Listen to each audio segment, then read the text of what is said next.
Want to let users like a product, save a meditation track, or build a favorites list in your mobile app? In this tutorial, we'll show you how to add a like or favorite button using stateful components in Figma. No code required. Let's walk through the setup. Step 1. Design your button in Figma.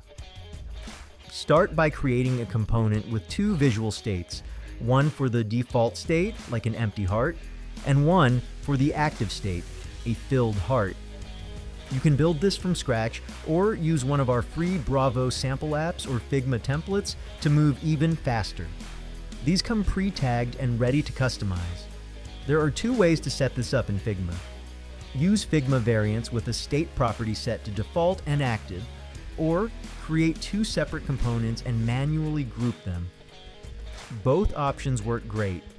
Step 2. Add Bravo tags.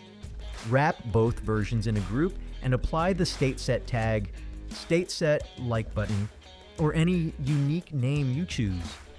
Then, tag the individual items like this: state default, action remote. This setup tells Bravo to toggle between two states and trigger a remote action when tapped. Step 3. Import and test. Import your file into Bravo Studio and test it live in Bravo Vision. Tap the heart, and just like that, you've got a fully functional like button. Pro tip: this same setup works for bookmarks, thumbs up icons, and other UI toggles. Enjoy building with Bravo Studio.